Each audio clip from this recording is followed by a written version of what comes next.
सुप्रभात प्यारे बच्चों, आज हम पढ़ेंगे पाठ 7 और पाठ का नाम है सुभागी।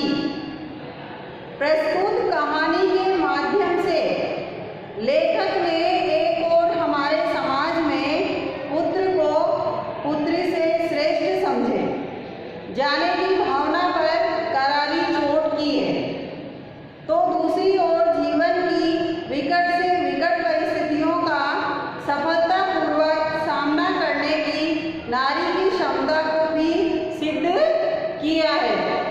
वर्तमान समय में जब समाज में लड़के की चाहत बढ़ी है और नारी के अस्तित्व पर संकट के बादल मंडरा रहे हैं, इस कहानी के पात्र तुलसी महतो का कथन लड़के से लड़की भली जो गुणवंती होए बड़ा ही प्रासंगिक लगता है। अर्थात इसमें लेखक ने कहानी के माध्यम से हमें लड़की की जो विश्वसनीयता है, लड़की की जो श्रेष्ठता है आज के समाज में, उसके बारे में हमें बताया है कि लड़कियां लड़कों से किसी भी क्षेत्र में पीछे नहीं है और ना ही वो कभी भी डरती है। अगर उनके ऊपर कोई भी विपत्ति आती है या संकट आता है तो उसका सामना वो निडरता से करती है। इसलिए हमें यह सोच नहीं रखनी चाहिए कि लड़का अच्छा है या लड़की। तुलसी महतो अपनी लड़की सुभागी से बहुत प्यार करते थे। तुलसी महतो जो थे लेखक, उनके एक लड़की थी और उस लड़की से वो बहुत प्यार करते थे। छोटी उम्र में भी वह घर के काम में चतुर और खेती बाड़ी के काम में निपुण थी। देखो बच्चों, उनकी जो लड़की थी वो छोटी सी थी, फिर भी वो छोटी उम्र में भी खेती बाड़ी के काम में भी निपुण थी और घर के कामों में भी चंचल या निपुण थी।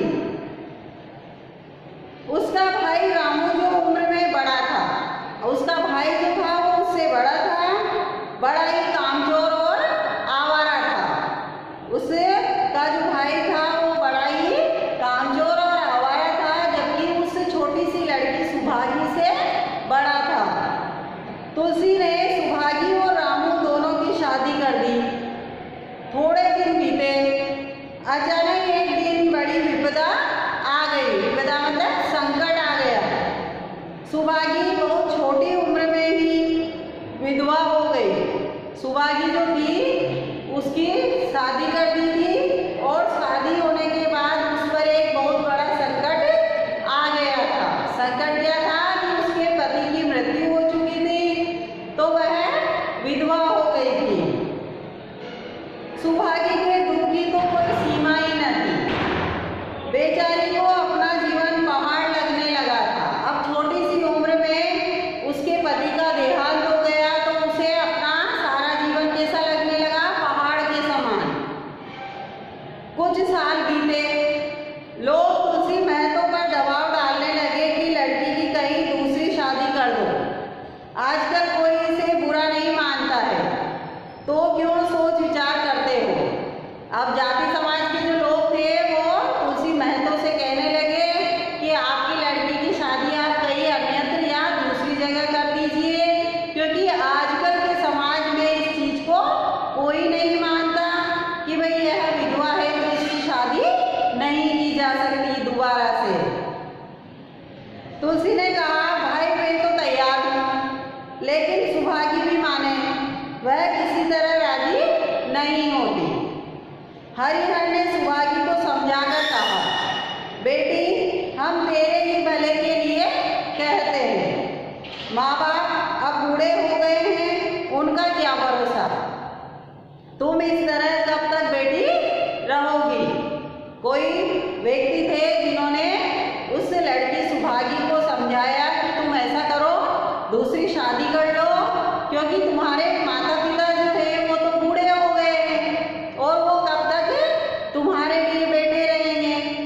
तो इसलिए तुम्हें क्या करना चाहिए? दूसरी शादी कर लेनी चाहिए।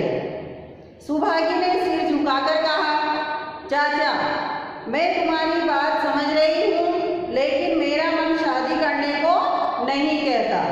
मुझे आराम की चिंता नहीं है, मैं सब कुछ झेलने को तैयार हूँ।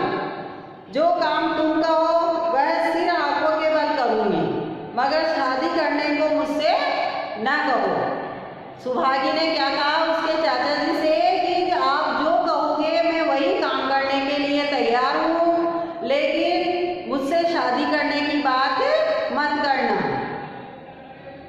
उज्जू रामू बोला, तुम अगर सोचती हो कि भैया कमाएंगे और मैं बेटी मौज करूँगी तो इस भरोसे मत रहना। यहाँ किसी ने जन्म भर का ठेका नहीं लिया है।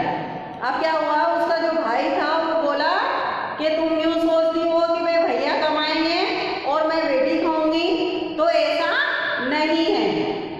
यहाँ कोई कमाने वाला नहीं है, तो मैंने तुम्हारा कोई जिंदगी भर का ठेका नहीं लिया है। रामू की दुल्हन रामू से भी 2 अंगुल ऊंची थी। मटक कर बोली, हमने किसी का कर्ज थोड़े ही लिया है कि जन्म भर बैठा कर खिलाएं। यह हमारे बूते की बात नहीं है। सुभागी ने गर्व से भरे हुए स्वर में कहा, भाभी, मैंने तुम्हारा आश्रय कभी नहीं किया और भगवान ने चाहा तो कभी करूँगी भी नहीं। तुम अपनी देखो, मेरी चिंता न करो। सुभागी ने अपनी भाभी को समझा करके कहा कि आप अपनी सोचो, मैंने तुम्हारा सहारा कभी नहीं लिया और कभी नहीं लूँगी। तुम अपनी सोचो, मैं अपनी सोच लूँगी।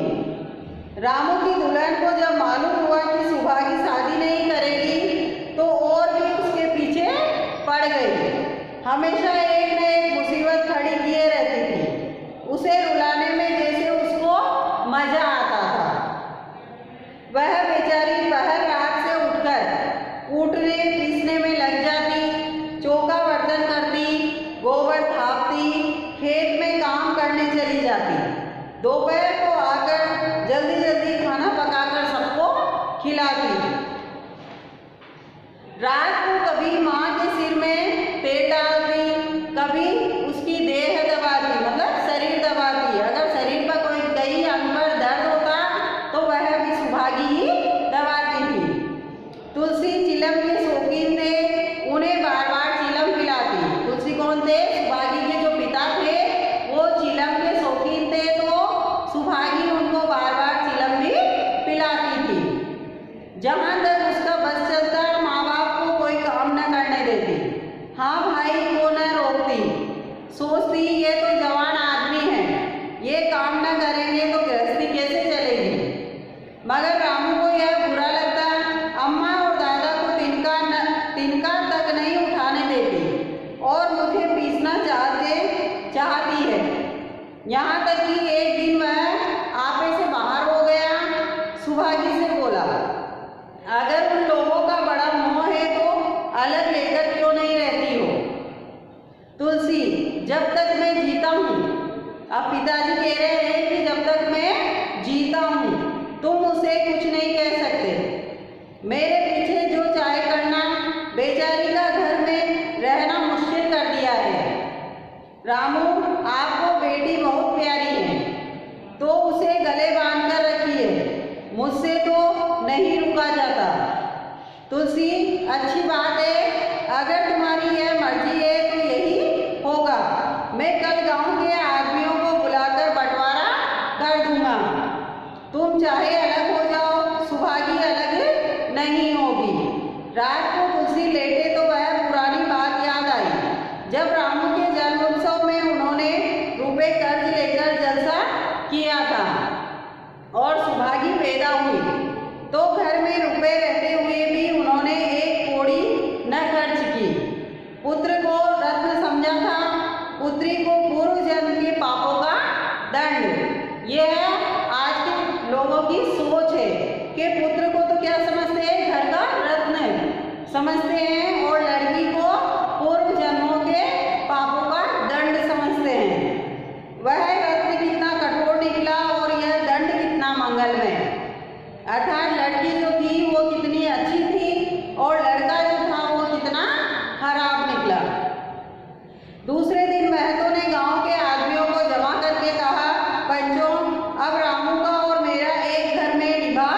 नहीं होता, अर्थात हम एक साथ नहीं रह सकते। मैं चाहता हूँ कि तुम लोग इंसाफ से जो कुछ मुझे दे दो वह लेकर अलग हो जाओ। रात दिन की किचकिच अच्छी नहीं होती। गांव के मुखिया बाबू सज्जन सिंह बड़े सज्जन पुरुष थे। उन्होंने रामू को बुलाकर पूछा, क्यों जी, तुम अपने बाप से अलग रहना चाहते हो? गांव का जो मुखिया था उन्होंने रामू को बुलाया और उससे पूछा कि तुम अपने पिताजी से अलग रहना चाहते हो? तुम्हें शर्म नहीं आती कि औरत के कहने से माँ बाप को अलग किए देते हो? राम राम, रामू ने पिटाई के साथ कहा। जब एक साथ गुजरना हो तो अलग हो जाना ही अच्छा है। रामू ने डरते हुए कहा, पिटाई से मतलब डरते हुए कहा कि जब एक साथ हमारा गुजारा नहीं हो रहा है तो हमें अलग हो जाना ही अच्छा है। सज्जन सिंह, तुमको एक साथ रहने में क्या कष्ट होता है? रामू साहब, मेरा इनके साथ निभाना होगा, बस मैं और कुछ नहीं जानता। यह कहता हुआ रामू वहां से चलता बना। तुलसी, देख लिया आप लोगों ने इसका मिजाज। आप चाहे 4 हिस्सों में से 3 हिस्से उसे दे दे, पर अब मैं इस दुष्ट के साथ नहीं रहूंगा। आप चाहो तो मेरे घर के 4 हिस्सों में से 3 हिस्से मेरे बेटे को दे दो, लेकिन फिर मैं इस बेटे के साथ नहीं रहना चाहता। ऐसा किसने कहा? तुलसी ने। जहाँ रहता वहीं कमाता खाता, भगवान ऐसा बेटा बेरी को भी न दे। लड़के से लड़की वाली जो कुलवंती हो, लड़के से तो लड़की ही अच्छी है जो दोनों कुल को तारती है। सहसा सुहागी आकर बोली, दादा यह सब बंटवारा मेरे ही कारण तो हो रहा है। सहसा सुहागी जो थी वह आकर के बोली कि दादा यह जो बंटवारा है सब मेरे कारण हो रहा है, मुझे क्यों नहीं अलग कर देते? मैं मेहनत मजदूरी करके अपना पेट पाल लूंगी, अपने से जो कुछ बन पड़ेगा तुम्हारी सेवा करती रहूंगी, पर रहूंगी अलग। यूँ घर का बारह बाट होते मुझसे नहीं देखा जाता। सुहागी क्या कह रही है कि ये जो बंटवारा हो रहा है सब मेरे कारण हो रहा है, तो ऐसा कीजिए आप मुझे ही अलग कर दीजिए। मैं मेहनत मजदूरी करके अपना पेट पाल लूंगी और मुझसे जो बन पड़ेगा वो मैं अपने माता पिता की सेवा भी करूंगी। मैं अपने माते या अलग लेना नहीं चाहती। तुलसी ने कहा, बेटी हम तुम्हें न छोड़ेंगे, चाहे संसार छूट जाए। रामू का मैं मुँह नहीं देखना चाहता, उसके साथ रहना तो दूर रहा, जो कपूत हो गया उससे क्या लेना देना। बंटवारा होते ही मैं तो वो लक्ष्मी को मानो पेंशन मिल गई। पहले तो दोनों सारे दिन सुहागी के मना करने पर भी कुछ न कुछ करते ही रहते थे, पर अब उन्हें पूरा विश्राम था। पहले दोनों दूध घी को तरसते थे। सुहागी ने कुछ रुपए बचाकर एक भैंस ले ली। बूढ़े आदमियों की जान तो उनका भोजन है, अच्छा भोजन न मिले तो वे किस आधार पर रहे। चौधरी ने बहुत विरोध किया, कहने लगे घर का काम यूं ही क्या कम है कि तुमने यह नया झंझट ले लिया। सुहागी उन्हें समझाते हुए कहती है, दादा दूध के बिना मुझे खाना अच्छा नहीं लगता। लक्ष्मी ने हंसकर कहा, बेटी तुम झूठ कब से बोलने लगी? कभी दूध हाथ से तो छूती नहीं हो, खाने की कौन कहे? सारा दूध हम लोगों के पेट में ठूस देती हो। सुहागी ने क्या किया? अपनी मेहनत की कमाई से एक भैंस और ले ली अपने माता पिता की सेवा के लिए, माता पिता को दूध पिलाने के लिए, ताकि उनके माता पिता थोड़े लंबे समय तक जीवित रह सके, उनको एनर्जी मिल सके। गांव में जहां देखो सबके मुंह से सुहागी की तारीफ। अब गांव के लोग सब सुहागी की तारीफ करने लगे। लड़की नहीं देवी है, 2 मर्दों का काम भी करती है, उस पर माँ बाप की सेवा भी किए जाती है। सज्जन सिंह तो कहते यह उस जन्म की देवी है। जो गांव के मुखिया थे वो क्या कहते हैं कि यह तो उस जन्म की देवी है जो इन माता पिता को मिली है। यह दोनों वक्त का काम भी करती है, बहुत सारा घर का काम भी करती है और अपने माता पिता की सेवा भी करती है। मगर शायद महतो को यह सुख बहुत दिन तक भोगना न लिखा था। 7-8 दिन से महतो को जोर का ज्वर चढ़ा हुआ, ज्वर मतलब बुखार, देह पर कपड़े का तार भी नहीं रहने देते। लक्ष्मी पास बैठी रो रही है, सुभागी पानी के लिए खड़ी है। अभी एक क्षण पहले महतो ने पानी मांगा था, पर जब तक वह पानी लाए तब तक उनके हाथ पांव ठंडे हो गए थे। सुभागी उनकी यह दशा देखते ही रामू के घर गई और बोली, भैया चलो देखो, आज दादा न जाने कैसे हुए जाते हैं, 7 दिन से ज्वर नहीं उतरा है। सुभागी यह सब देखकर कि अपने पिता के हाथ पांव ठंडे हो चुके हैं तो अपने भाई के घर जाती है और भाई से कहती है कि भैया आप चलो, आज दादा को पता नहीं क्या हो गया है। रामू ने चारपाई पर लेटे लेटे कहा, तो क्या मैं डॉक्टर हकीम हूँ कि देखने चलूँ? अब रामू ने क्या कहा कि क्या मैं डॉक्टर हूँ या हकीम हूँ जो जादू टोना करता हूँ, तो मैं दादा को देखने चलूँ? जब तक अच्छे थे तब तक तो तुम उनके गले का हार बनी हुई थी, अब जब मरने लगे तो मुझे बुलाने आई हो। उसी वक्त दुल्हन अंदर से निकल कर आई और सुभागी से पूछा, दादा को क्या हुआ है दीदी? सुभागी के पहले रामू बोल उठा, हुआ क्या है, अभी कोई मरे थोड़ी ही जाते हैं। सुभागी ने फिर उससे कुछ न कहा, सीधे सज्जन सिंह के पास गई। उसके जाने के बाद रामू हंसकर स्त्री से बोला, क्रिया चरित्र इसी को कहते हैं। स्त्री, इसमें क्रिया चरित्र की कौन सी बात है? तुम चले क्यों नहीं जाते? रामू, मैं नहीं जाने का। जैसे उसे लेकर अलग हुए थे वैसे उसे लेकर रहे, मर भी जाए तो न जाऊं। स्त्री हंसकर, मर जाएंगे तो आग देने तो जाओगे, तब कहाँ भागोगे? रामू, कभी नहीं, सब कुछ उनकी प्यारी सुभागी कर लेगी। स्त्री तुम्हारे रहते हुए क्यों करने लगी? रामू, जैसे मेरे रहते उसे लेकर अलग हुए और कैसे? स्त्री, नहीं जी, यह अच्छी बात नहीं है, चलो देख आए, कुछ भी हो बाप ही तो है, फिर गांव में कौन मुंह दिखाओगे?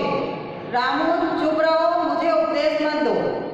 उधर सज्जन सिंह जो ही महतो की हालत सुनी तुरंत सुभागी के साथ भागे चले आए। यहाँ पहुँचे तो महतो की दशा और भी खराब हो चुकी थी। नाड़ी देखी तो बहुत धीमी थी, समझ गए कि जिंदगी के दिन पूरे हो गए हैं, अर्थात महतो की मृत्यु हो चुकी थी। सज्जन नेत्र होकर बोले, महतो भाई कैसी तबीयत है? महतो जैसे नींद से जागकर बोले, बहुत अच्छी है भैया, अब तो चलने की बेला है। सुभागी के पिता अब तुम ही हो, उसे तुम ही को सौंपे जाता हूँ। सज्जन सिंह ने रोते हुए कहा, भैया महतो घबराओ मत, भगवान ने चाहा तो तुम अच्छे हो जाओगे। सुभागी को तो मैंने हमेशा अपनी बेटी समझा है और जब तक जीऊंगा ऐसा ही समझता रहूँगा। तुम निश्चिंत रहो, कुछ और इच्छा हो तो वह भी कह दो। महतो ने विनीत नेत्रों से देखकर कहा, और नहीं कहूँगा भैया, भगवान तुम्हें सदा सुखी रखे। सज्जन, रामू को बुलाकर लाता हूँ, उससे जो भूल चूक हुई क्षमा कर दो। महतो, नहीं भैया, उस पापी का मुँह में नहीं देखना चाहता। इसके बाद गोदान की तैयारी होने लगी। गोदान की मतलब आरती ले जाने की तैयारी होने लगी। रामू को गांव भर ने समझाया